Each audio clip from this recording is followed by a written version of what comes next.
300 profughi ucraini sono già stati accolti in Veneto. È il censimento ufficiale delle prefetture delle 7 province venete che sono in allerta. Ieri mattina i prefetti si sono riuniti per programmare l'accoglienza territoriale.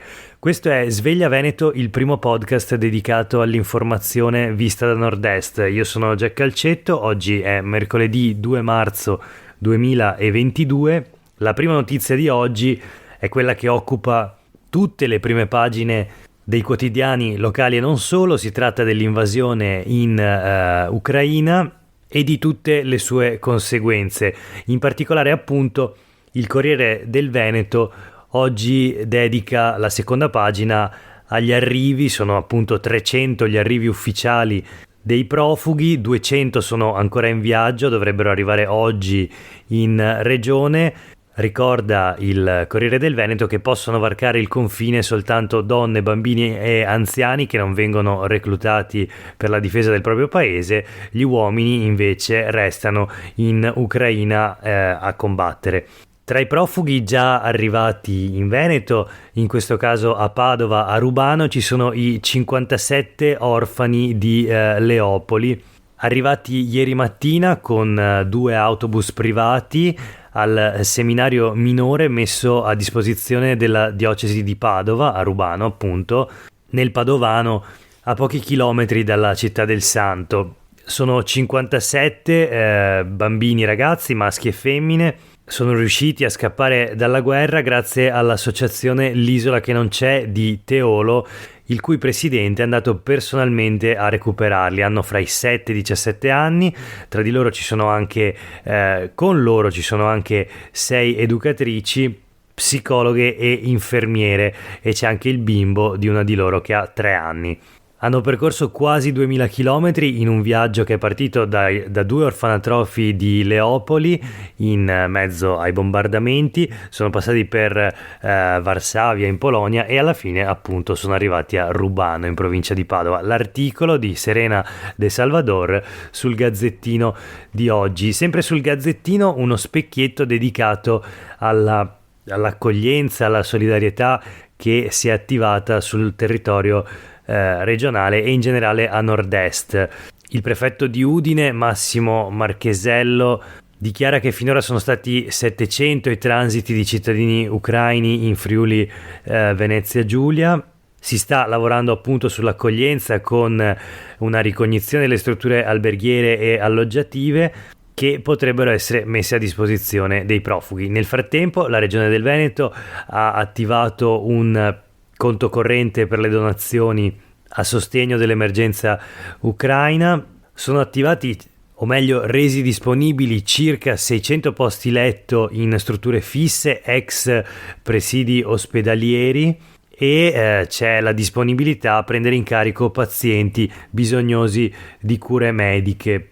Il Corriere del Veneto parla infatti di oltre 545 posti letto negli ex ospedali messi appunto a disposizione dalla regione. Ci sono poi alloggi pubblici e privati messi a disposizione dai comuni, dalle associazioni come ad esempio la Caritas e le cooperative, ma anche Assindustria Veneto Centro, e poi ci sono appartamenti, camere, soluzioni per famiglie e gruppi.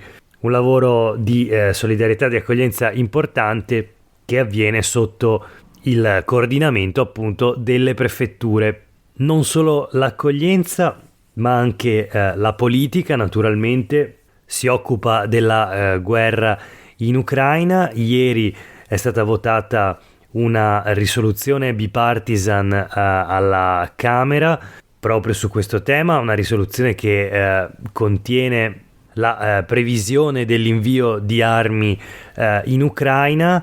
Tra i parlamentari del Veneto ci sono stati 5 voti contrari. Si tratta di Vito Comencini, leghista della provincia di Verona, e poi altri 4 deputati. Si tratta di ex 5 Stelle, 3 che ora sono in alternativa, quindi Alvise Maniero, Arianna Spessotto e Rafael Raduzzi, e poi ha votato no anche la padovana Silvia Benedetti, eletta nel 2018 con il Movimento 5 Stelle, pochi giorni dopo aveva lasciato per approdare a Manifesta. Insomma, è proprio i parlamentari veneti di Alternativa sono stati protagonisti di una protesta nell'aula di Montecitorio. Hanno sollevato uno striscione che citava la Costituzione: l'Italia ripudia la guerra. Naturalmente lo striscione è stato fatto rimuovere immediatamente, come prevedono i regolamenti d'aula. Comunque, insomma, in conclusione, 5 voti contrari da parlamentari veneti alla risoluzione sulla guerra, una risoluzione bipartisan appunto, che prevede anche l'invio delle armi in questo conflitto che si sta svolgendo in Ucraina. Voltiamo pagina e parliamo di lavoro, o meglio di morti sul lavoro, una strage che non conosce fine, una altra tragedia ieri nel Veronese, a Poiano, in un colorificio dove è esplosa una bombola. Il colorificio appunto è andato a fuoco, è morto un operaio.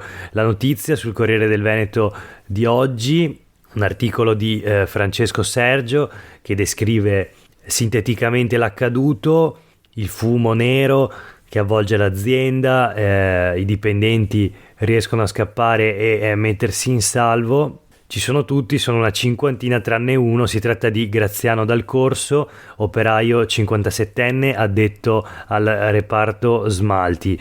È stato trovato senza vita dai vigili del fuoco all'interno dell'azienda, che è andata in parte distrutta dal rogo. C'è poi una prima ricostruzione degli eventi. Il sindaco di Verona, Federico Sboarina, ha firmato un'ordinanza che obbliga a mantenere le finestre chiuse entro 1 chilometro dell'incidente. Si tratta di una misura precauzionale in attesa delle analisi dell'aria che saranno svolte dall'ARPAV. Causa dell'incendio, che è divampato all'interno dell'immobile, sarebbe stata l'esplosione di una bombola di solvente. L'ultima notizia di oggi invece è una storia che arriva dalla provincia di Belluno. Si tratta dell'eredità di un gelataio bellunese 71enne, morto nel luglio scorso, ma nel 2020 aveva cambiato i contenuti del suo testamento.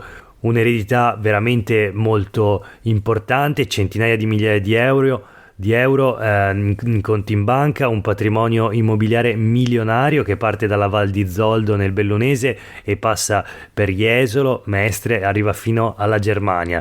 Complessivamente oltre 10 milioni di euro l'eredità di questo facoltoso gelatiere zoldano. Ebbene, veramente poco di tutto questo è finito all'amica che era nel 2013 è stata nominata sua erede universale, perché appunto 2 anni fa, nel 2020, mentre lottava con una malattia terminale, un anno prima di morire appunto ha scritto il Nuovo Testamento, e quindi decidendo che le case e i conti sarebbero andati alle colf di origine croata.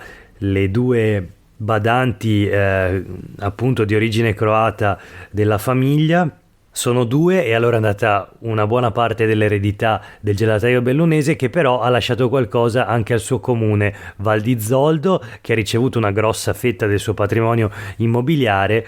Il gelataio non ha poi dimenticato la sorella che abita a Susegana, e invece ha lasciato soltanto una casa con stalla a Oderzo alla sua amica compaesana, che nel 2013 invece era stata nominata erede universale. A bocca asciutta anche le 2 nipoti che, scrive il Gazzettino, non l'hanno presa benissimo. Per oggi è veramente tutto, grazie per aver ascoltato Sveglia Veneto. Io sono Jack Calcetto, oggi è mercoledì 2 marzo 2022, buona giornata a tutte e a tutti.